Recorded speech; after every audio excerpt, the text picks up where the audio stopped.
Unfortunately, in 2015, the owner of this Escort Cosworth passed away. In 2023, his wife decided to sell the car as a project, and I bought it and used it for the remainder of the summer in 2023. When winter hit and the gritters hit the roads, I decided to pull the car off the road and do some work on it, get it a bit more up to my standard, and that's what I've been doing over this winter. But unfortunately, I'm going to be losing my garage, so I need to get the car back on its wheels because I don't want to sell the house with the Escort Cosworth sat in the garage on axle stands. So because on the last video we're doing some painting on the car, I did fully mask the car up. So let's start by removing all this polymask from the car, and hopefully there's no overspray anywhere on the paintwork. Good news, it doesn't look like any of the overspray has gone through onto the paintwork. Yes! So with the car painted, it's now time to start and build it back up. And what we're going to start with is a rear beam. So in here from Matt Lewis Motorsport, where you've got a selection of parts. We've got a new diff mount for obviously the rear diff. We've got some bushes for the anti-roll bar, and we also have the main rear bushes for the rear beam. You can see these are Powerflex, and I believe these are called the Heritage bushes. And these go in the rear beam. Now I think we're going to have to get these pressed in. Right, so I've dropped the rear beam off to get the bushes pushed in. So while I'm waiting for that to get done, I'm going to refit the fuel filler neck. Now a couple of videos ago, I had to fix where the fuel fill goes into the car because it was all rusty. So with my very limited welding experience, I chopped the rust out and made a good repair. I must say I'm more than happy with how it turned out, especially once it's been painted. You can't tell where I done the welding. So now it's all done, let's refit the fuel filler. Super simple job, it just clicks into place. Yes! Right, so moving on, let's now fit the rear beam. You can see here we've got the bushes pressed in the rear beam, and we're going to start by fitting the rear diff into the beam. And to put it all in place, I've got a selection of new nuts and bolts to hold the diff in place. Before we fit the diff, I am going to change the diff oil because it's probably easy to change when the diff is out the car as opposed to being sitting in the car.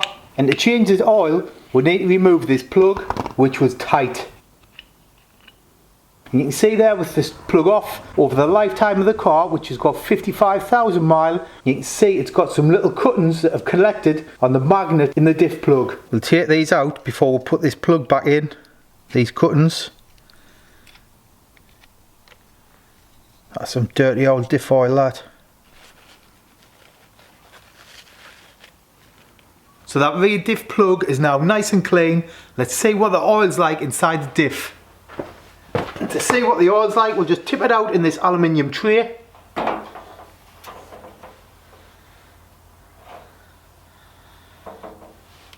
Black.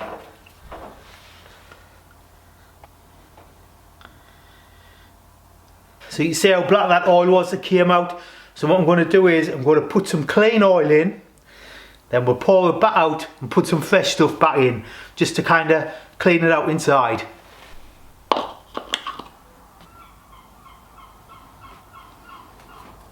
To flush it out, I'm using proper Miller's gearbox or diff oil. Only the best. Don't know how much to put in, I think that should probably do it. I need to keep some to top the gearbox, to top the diff back up. So we'll pour that out.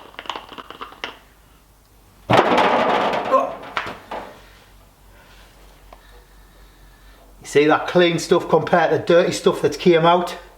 Then what you do is you top the diff up till it starts to leak out when it's on a flat surface. So I'm going to stand it up, pour it in, then put it flat and wait for the oil to come out so we know it's at the correct level. Right, we'll see what that's like. So if we put the diff flat, we'll see if any oil comes out. If no oil comes out, we'll put some more in. You want to see some oil in there? So as you can see, fellas, there's absolutely no oil coming out of that hole, so let's get some more in. Oh, it's starting to come out there, so we'll put a little bit too much in, so I'll drain a little bit out, then we'll put the diff plug back in, then that's the oil changed in the diff.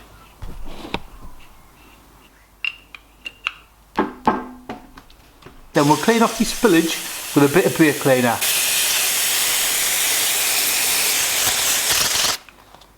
Now let's get this on the rear beam. Oh, I need a bigger bit of foam. That of there. Like that. I'll slide the diff into there. Now, like I say, fellas, unfortunately this is turning into a bit of a rush job because I am losing my garage, so I do need the car back running as soon as possible. Right, so I've got the diff somewhat in place. I'm going to put the bolts in with some anti-seize copper slip, just so when I take the bits in the future the bolts aren't rusted in like they were when we took it apart.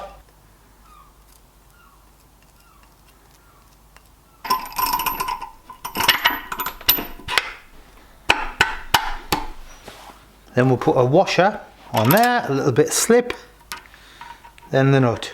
We'll leave it all loose for now, we'll tighten it all up at the end.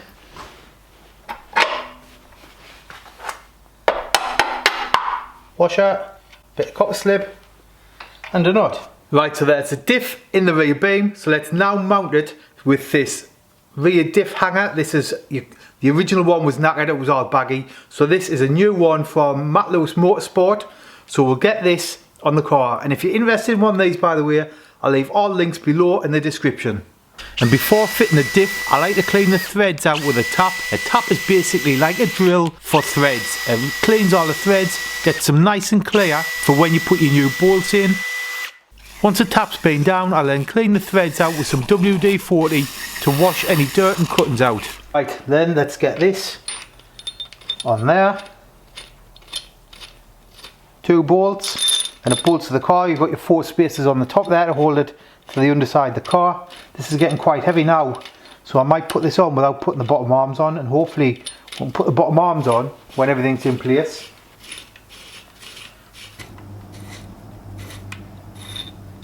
Before we fit the rear beam, it's then back out with the tap and under the car. The tap is cleaning all the paintwork out the threads where the rear beam mounts to the car, makes the job a lot easier and can save you a lot of headaches. Right, now let's try and get this beam on the car. It is heavy, it's not heavy enough to kill us, but it's certainly heavy enough to spoil my face for a Friday night down the pub. So let's drag it under and try and get it in place without damaging myself.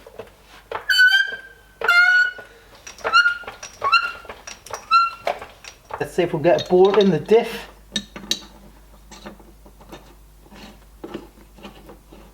Oh, you beauty. And because I've run a tap down these threads, I can literally just screw them in with my fingers. The tap I used is an M10. This is an M10 thread for the diff. That is the diff in place. So now we can just hopefully do the front bolts up on the front of the beam. Tighten these up a bit.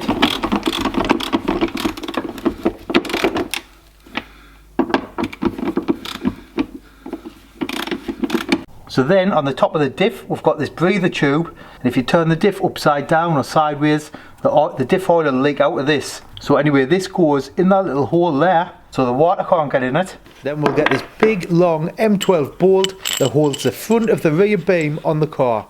We'll give it a quick dunk in some anti-seize copper slip stuff. We'll also grab our freshly powder coated plate.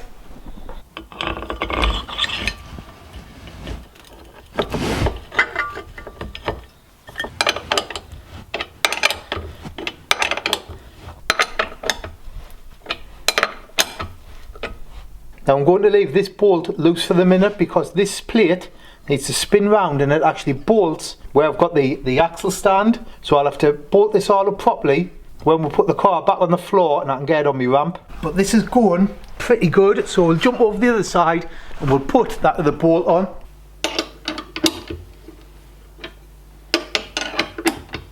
So next what we're going to have to do is lower the front of the rear beam to get these lower trailing arms on. These have all been blasted. I've tapped all the threads so all the bolts should go in nice, and they're also fitted with brand new Graham Good spherical bushers. These cost £523 for a set of 4. These are only on the Cosworth model.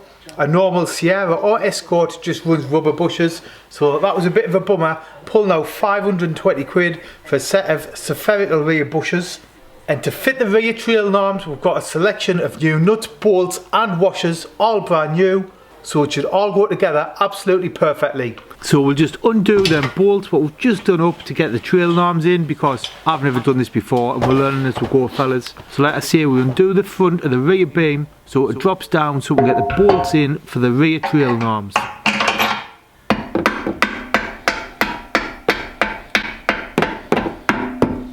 Then we'll put a new washer and nut on the end of the bolt and tighten it up.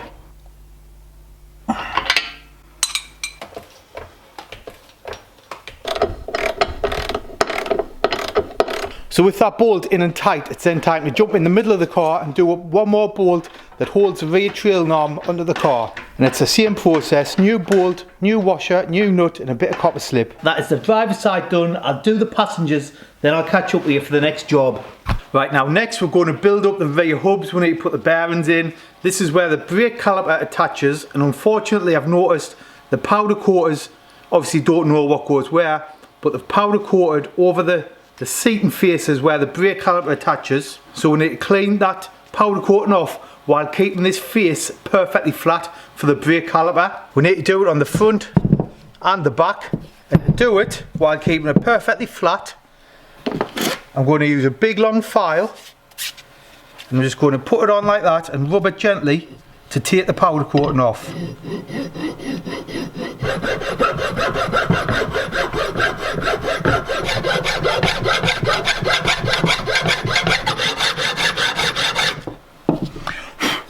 There we go, that'll do. And we'll flip it over, we'll do this side. Same again with the file, nice and flat, rub the powder coating off.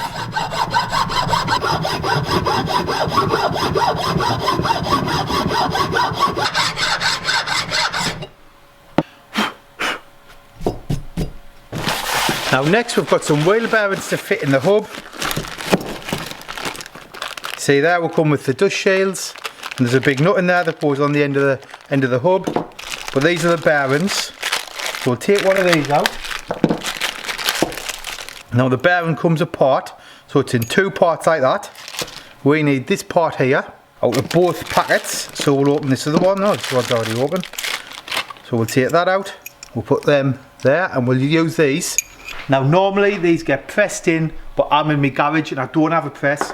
So I've made this. So this is, I'll take the nut off the end. That there is tapered, the exact same taper as what's in the bearings. So we should be able to pull them in with this. I'll show you how it works. So what we'll do is, we'll put a little bit of oil in here first, or grease. And the reason behind the grease is, in my head, it'll stop it rusting. So we'll put a load of grease in there. And hopefully it'll help it slide in a little bit easier as well. So the bearings go on that way. One in that way. Then we'll put our cup thing what we've made on there, and then we've got another cup this side, so that goes into there. Then we'll put our nut, our washer even, and a nut on there. Then hopefully when I've tightened that nut up, it should pull the bearing housing into the hub. Right, I'm going to put this in the vise to make it a little bit easier. And like I say, if we tighten the nut, it should pull the bearing into its place.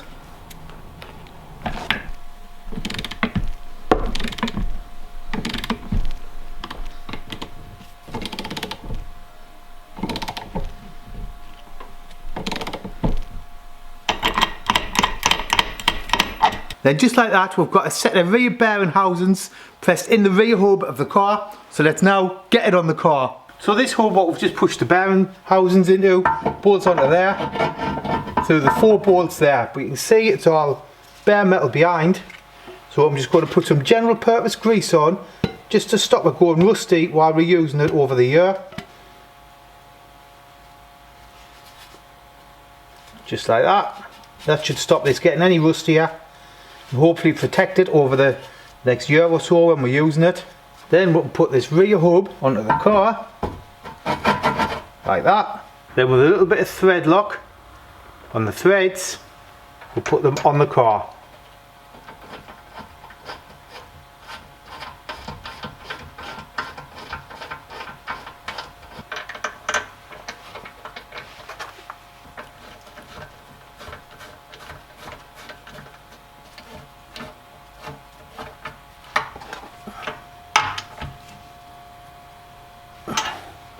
going tight with these because I don't want these to come off.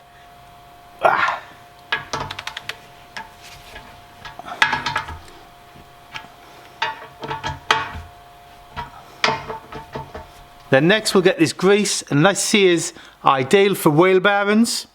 So we'll put some of this on the bearings. So you can see there the bearings are dry at the minute. So we'll just get some of that grease and we'll just pack it all in best we can. Fill the greases, get as much grease in as we can. Get it all around there. Then that, we'll start the back one, so that goes in there. Like that. Then we'll get the other one. We'll pack this one out the same again, loads of grease. Then we'll put that in there. Then next we'll fit these bearing dust shields, and these stop all the grit, the brake dust, everything like that from getting it in your bearings and wearing out prematurely. Now I'm not exactly sure how to fit them, so I think what I'm going to do is I'm just going to try and gently tap them into place with a flathead screwdriver.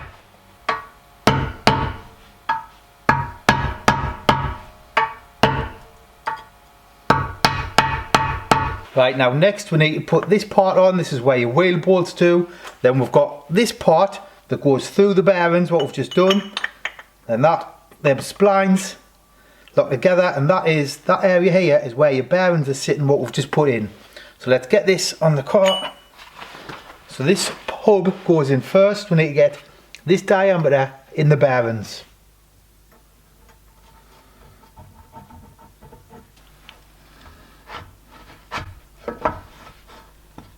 Then this part goes into the back. Then once the two parts are together, there's a nut that goes on the other end and pulls the two parts tightly together and keeps the bearings in place in the hub. So that's the rear hub assembled. One of the last things we need to do is we need to tighten this nut. We can't do it as it is because we've got no brakes on the car, and we need to lock this hub so we can tighten the nut. It needs to go very tight, so that's one of the last jobs, to tighten the nut. Next we're going to fit the rear drive shafts to the car, and thanks to Sierra's R Us we have a selection of new spreader plates that clamp the drive shafts in place, and a selection of new bolts. And I must thank everyone who's donated some money to the channel via the PayPal link below. Helps us buy new stuff like this. Honestly fellas, really appreciate it. So let's get under the car and we'll fit the new drive shafts. I have actually videoed how I refurbished these drive shafts, and I did do it myself, and I saved myself at least £400 by doing it myself. So the video will be coming out soon on how I refurbished these drive shafts myself in the garage. But before we even get to fitting the drive shafts, we're going to clean the threads out with an M8 tap in my drill. These just allow the bolts to go in nice, and it'll allow the Loctite, what I'm going to use to put the bolts in to grab hold so the drive shafts don't come loose when we're driving the car. Once the threads are all cleaned out, we'll then put the drive shafts in place. The drive shafts are different lengths on the passenger side to the driver's side. The shorter drive shaft goes on the driver's side, and each drive shaft is just held in place with 12 M8 bolts.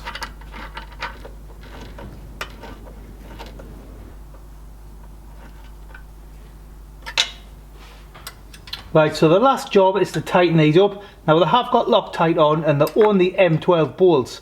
So we're not going to go mega tight, we're just going to give them a good tighten, so hopefully they don't come loose when we're driving the car. That's everything tight, so we'll just wipe the excess grease off that's squirted out the sides, and that is that job done. That's it fellas, thanks for watching, and yet again thanks to everyone who makes a small donation to the channel in the link below.